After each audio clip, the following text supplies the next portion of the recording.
भगवान श्री राम मिथिला से अवध पधारे।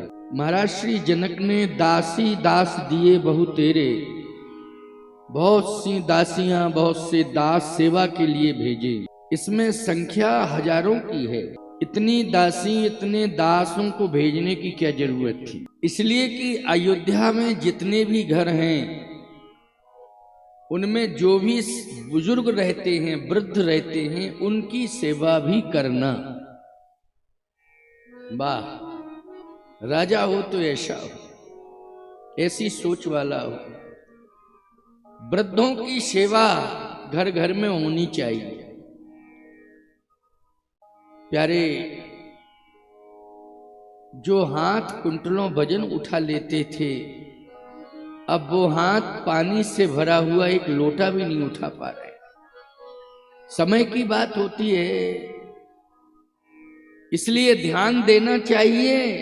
यदि ध्यान नहीं दोगे और कहीं वो चले गए तो पश्चाताप रह जाएगा हाथों में कि हम सेवा नहीं कर पाए, हम सेवा नहीं कर पाए। महाराज श्री जनक ने इतने दास भेजे कि जितने भी अयोध्या में घर हैं उन घरों में रहने वाले वृद्धों की सेवा होनी चाहिए।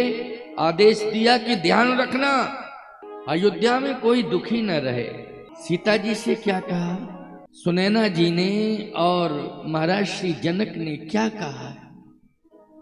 इतनी अच्छी बात। इसलिए तो कहता हूं कि रामायण को घर में पढ़ो और सुनो। हम लोगों के द्वारा तो विशेष प्रसंग, विशेष भाव, विशेष गहराइयां सुनने को मिलती हैं। सामान्य रूप से तो सबको रामायण पढ़नी चाहिए।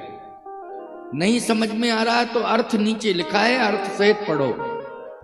ऐसा कोई आवश्यक नहीं है कि जल्दी जल्दी में पढ़ते चले गए। एक ही दोहा पढ़ो, अगर नहीं समझ में आ रहा है तो नीचे अर्थ है, उस अर्थ को भी पढ़ लो, पढ़ो जरूर। महाराज श्री जनक ने और सुनैना जी ने क्या कहा अपनी बेटी से? सेवकों से तो कहा कि कोई दुखी न रहे, सबकी सेवा करना।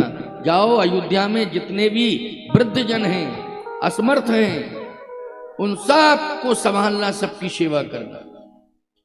लेकिन सीता जी से क्या कहा, अपनी बेटी से क्या कहा? सास ससुर गुरु सेवा करी, पति रुख लख आयुष अनुसरे। सास की, ससुर की सेवा करना, गुरुदेव का ध्यान रखना, उनके सम्मान में किसी भी प्रकार की कोई कमी ना रहे। क्योंकि ऐसा गुरु रहता है अयोध्या में जो राज पुरोहित है, हर एक दिन 2 दिन छोड़ के जाना ही पड़ेगा। क्योंकि राज पुरोहित हैं तो राजमहलों में तो जाना ही पड़ेगा, लेकिन सम्मान में कोई कमी न रह जाए। और पति को तो कहना ही नहीं पड़े, रुख ही समझ लेना, रुख समझ के काम करना, ये शिक्षा दी है। कितनी बड़ी गिरावट आ गई है आज कलिकाल में कि आज क्या कोई माँ बाप ऐसा कह पा रहे हैं? उनकी धारणा एक ही बन गई है कि मैंने उस घर में विवाह किया है जिस घर में लाखों रुपए लोगों ने मांगे हैं हमसे और हमने दिए हैं। हजारों नहीं, लाखों रुपए मांगे हैं और हमने दिए हैं। अब हमारी बेटी काम क्यों करेगी? वो तो आराम से रहेगी। जाओ बेटी, मैंने ऐसे घर में तुझे भेजने का संकल्प लिया है, वो भेज रहा हूं। मैंने लाखों रुपया दहेज में दे दिया है, अब तुझे चिंता करने की जरूरत नहीं है। तू वहां महारानी बन के रहना।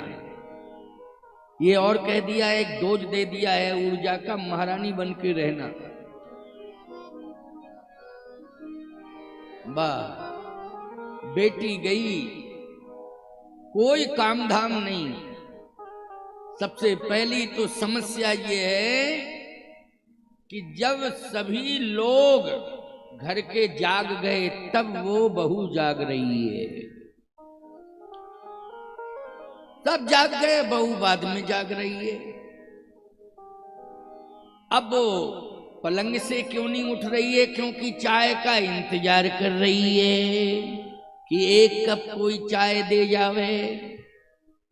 चलो भाई, चाय भी बिस्तर पर पहुंच गई, अब उठ जा बहू। लेकिन इसके बाद भी वो रसोई की ओर नहीं देख रही है, वो व्यस्त है, फोन करने में व्यस्त है। क्योंकि लोगों के फोन रिसीव नहीं कर पाए तो जवाब तो देना पड़ेगा, फोन आते रहते हैं ना। खबरदार, ये जीवन अच्छा नहीं है। जीवन वो अच्छा है जिसमें कर्तव्य बोध हो। हम स्वयं जगें और सबसे पहले श्रम करने लगे। जागते ही क्या करने लगे? श्रम। पहले पुराने जमाने में बहू उठती थी तो हाथ में झाड़ू लेती थी, वो पूरा घर साफ कर देती थी। क्यों भाई? सबसे पहला काम ये था। घर के बाहर सुबह सुबह दरवाजे पर एक चौक पूरा रहता था। क्यों भाई? अब पता नहीं होता है कि नहीं होता है, चला गया जमाना। गांव में तो कुछ मर्यादा परंपरा अभी कुछ है, शहरों में तो अब खत्म है मामला। दरवाजे खुले हुए मिलते थे ब्रह्म मुहूर्त में, पूरा मकान साफ सुथरा मिलता था। जो भी निकलता था उस दरवाजे से वो यही कहता था, इस घर में बहू बहुत अच्छी आई है, देखो कितना अच्छा काम कर रही है। कितने लोग, सैकड़ों लोग प्रशंसा करके निकलते थे। ये आशीर्वाद था, ये दुआएं थी लोगों की। इसलिए उस परंपरा को रूढ़वादिता से नहीं जोड़ना चाहिए। चाहे जितने बड़े घर की बेटी हो तुम, लेकिन सीता से बड़ी नहीं हो सकती हो। सीता जी ने सबसे पहले क्या किया है अयोध्या में? निज ग्रह सब परिचर्या करही और रामचंद्र आय सुवंसरहि। निज ग्रह सब परिचर्या करें। 12 साल किशोरी जी रही, 18 वर्ष की हो गई। 6 साल की थी जब आई थी, और 12 वर्ष रही। 12, 6, 18 साल की हो गई, तब वनवास हुआ उनका। 12 साल सेवा की उन्होंने, 18 वर्ष की हो गई तब वनवास हुआ। अच्छा एक बात बताएं, लोग कहते महाराज ये 18 वर्ष की आयु में ही क्यों वनवास हुआ? 18 वर्ष की आयु वयस्क आयु मानी जाती है। क्यों मानी जाती है कि नहीं? मतदान में भी 18 साल की आयु सुनिश्चित है। 18 वर्ष के हो जाओगे तो मत देने का अधिकार है। इसलिए संविधान ने भी कहीं ना कहीं 18 वर्ष की आयु पर विचार किया है, तभी तो वो अधिकार दिया है। नहीं तो 14 साल में क्यों नहीं दिया है? 20 साल में क्यों नहीं दिया है? 18 में ही क्यों विचार किया गया? इसलिए देखो, रामचरितमानस की संख्या पर विचार करो। 18 वर्ष की जब सीता जी हुई, तब महाराज दशरथ ने राम को राजा बनाने पर विचार किया, क्योंकि राम जी 27 वर्ष के हो गए।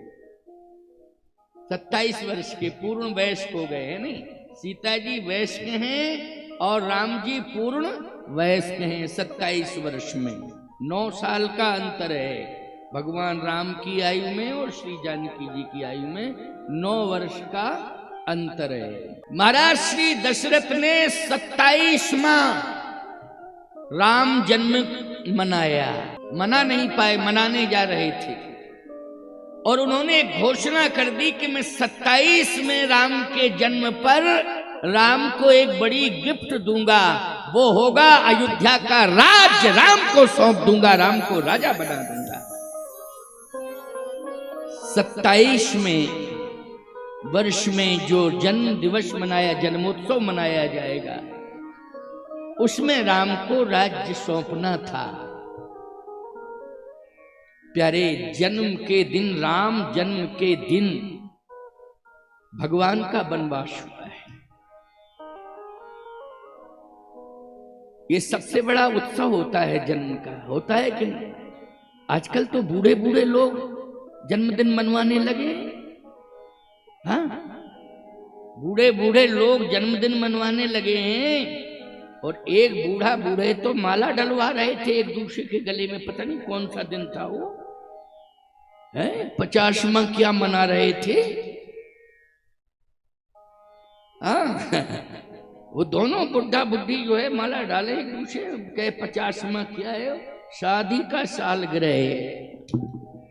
अरे मैंने कहा शर्म करो भाई, क्या ये तमाशा बगराए फिर रहे हो तुम? हैं? नाती पोते हो गए हैं, सब तमाशा देख रहे हैं, क्या बतावे। अच्छा, और एक बात बताए ना, वो बुढ़ा बुढ़िया जो है माला डाल रहे एक दूसरे को, शादी का उत्सव मना रहे, और बहुएं और नाती पोते नाच रहे सब। बड़ा उत्सव मनाया गया, बहुत बड़ा आदमी था, उसने लगभग 20 लाख रुपया खर्च किया था। अच्छा, हमें पता नहीं था, बोले उत्सव है महाराज आप आओ, हमें पता ही नहीं था कि क्या हो रहा है। जब पहुंच गए वहां तब पता चला कि ये नाटक हो रहा है, ये नाटक हो रहा है। अरे शर्म करो, बुढ़ापे में खिजाब मत लगवाया करो, ये सबसे बड़ी खुजली है। नकली पगड़ी, काले काले बाल होते हैं ना आजकल, क्यों होते हैं, क्या जरूरत है? इसका मतलब है बुढ़ापा छिपा रहे हो, हैं? जवानी का नाटक कर रहे हो, नाटक कर रहे हो जवानी का, है? क्या तमाशा है? खबरदार, प्रदर्शन भूल जाओ, मर्यादा में आ जाओ, और हमारे सनातन की जो परंपरा है उस परंपरा से हृदय से जुड़ जाओ। ये तमाशा करना बंद करो।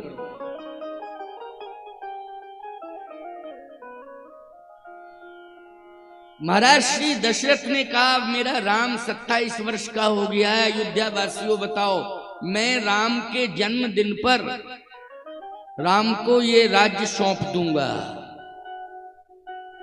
अयोध्या वासियों ने तालियां बजा दी, खुशियां मनाई, बहुत अच्छी बात है महाराज, अच्छा निर्णय लिया, भय राम सब विधि सब लायक। अयोध्यावासी बोल पड़े, सबके उर अभिलाष है,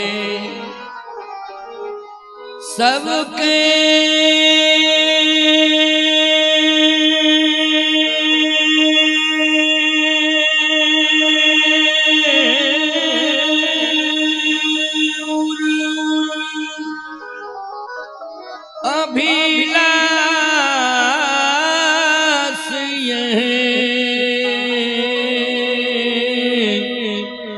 कहीं मनाए महेश,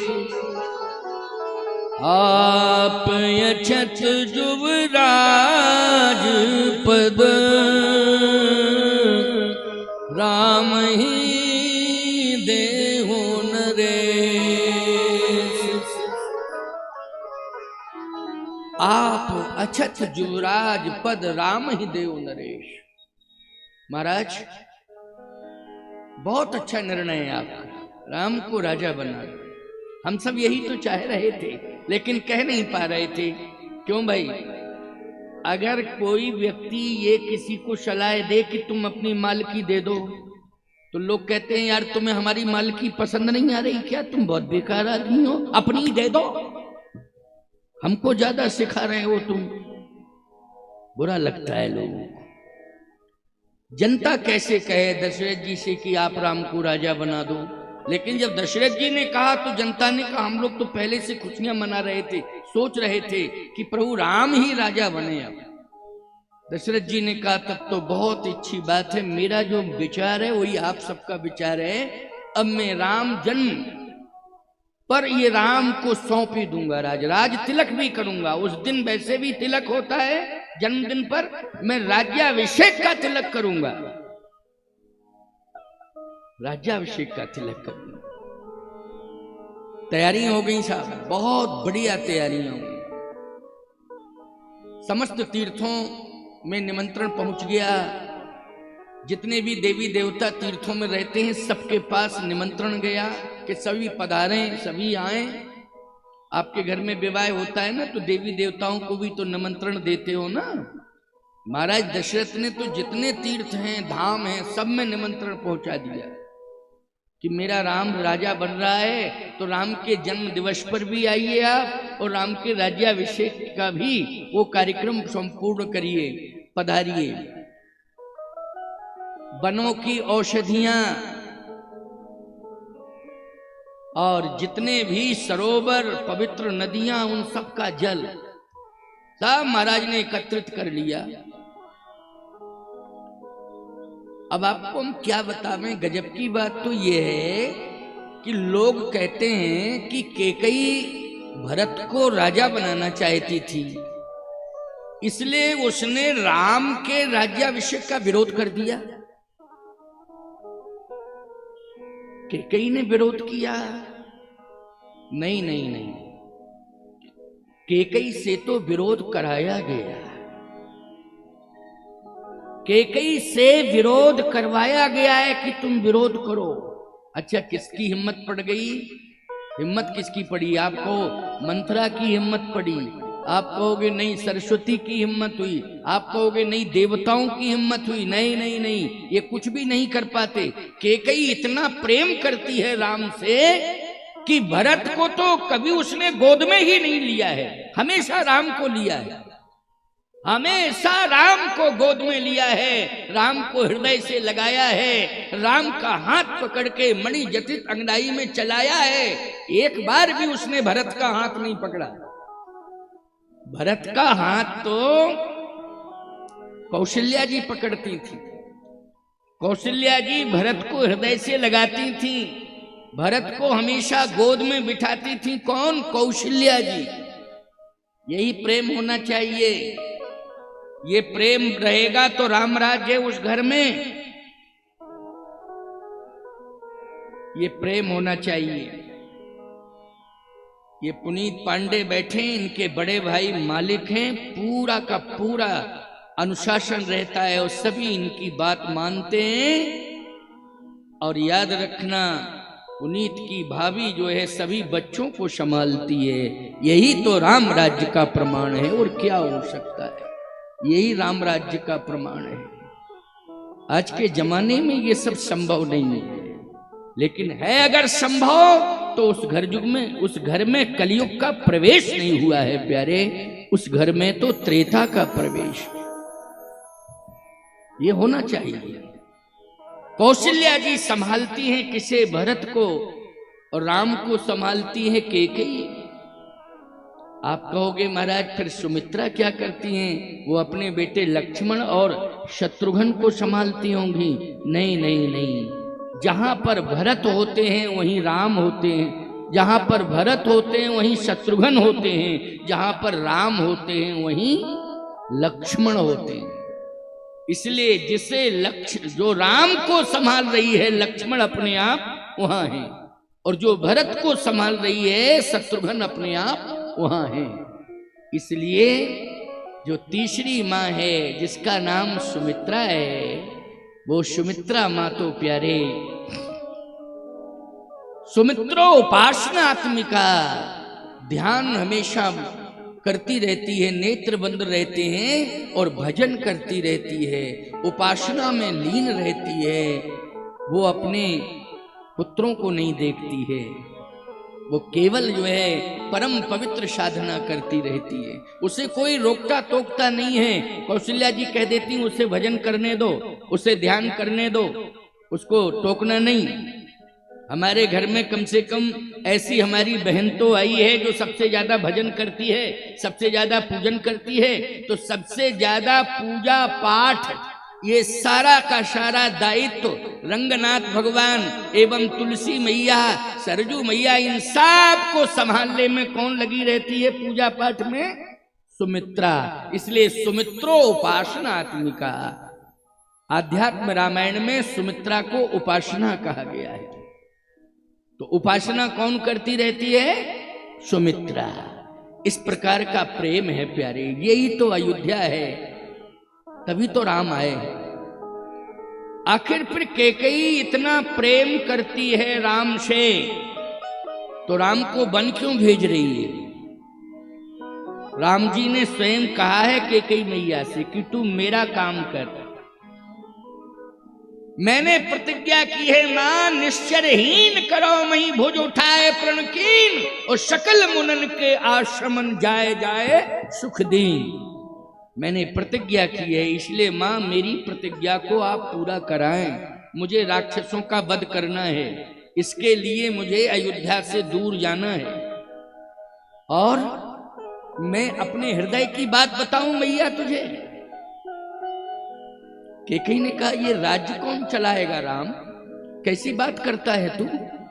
ये अयोध्या का राज्य कौन संभालेगा? तो सबसे पहले स्वीकृति और सहमति राम जी ने दी है कि भरत प्राण प्रिय पावहीं राय। मेरी इच्छा है कि भरत मुझे प्राण से ज्यादा प्यारा है, वो राजा बने। अब बताओ भाई, कैकेयी मांग कर रही है कि राम जी मांग कर रहे हैं भरत के राज्य की?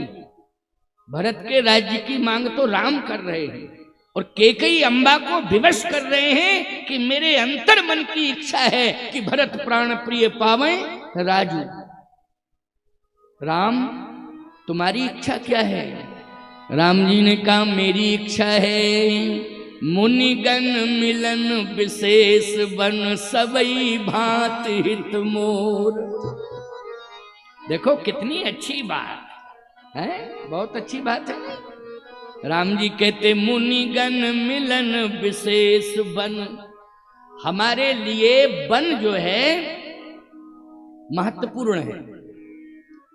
क्यों? सबई भांत हित मोर, सब प्रकार से मेरा हित होगा। मैं मुनि महात्माओं का दर्शन करूंगा, और प्रतिज्ञा मैंने की है निश्चरहीन करो मैं राक्षसों का वध भी करूंगा, और फिर लौट करके वापस अयोध्या आ जाऊंगा।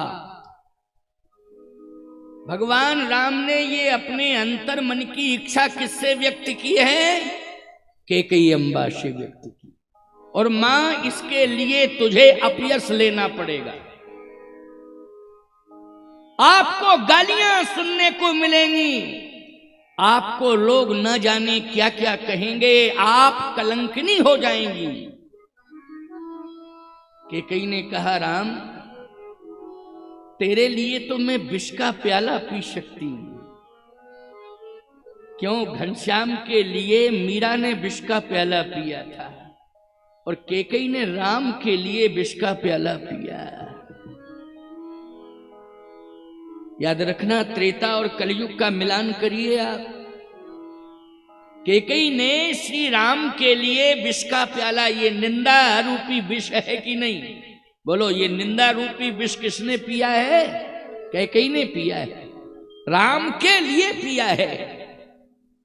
याद रखना, मीरा ने घनश्याम के लिए पति का त्याग किया, कैकेयी ने राम के लिए भी पति का त्याग किया। बोलो, किया पति का त्याग कि नहीं? ये त्याग ही तो करना है, त्याग ही करना है। सदा सदा के लिए पति चला गया, लेकिन किसके पीछे? बोलो भाई, राम के पीछे, राम के पीछे। भगवान राम ने कहा मैया तुझे मेरा संकल्प पूरा कराना है, इसलिए मैं बन जाऊंगा, और मेरे हृदय की इच्छा है कि भरत राजा बने। कैकेयी ने कहा राम जो तुम चाहोगे वही होगा।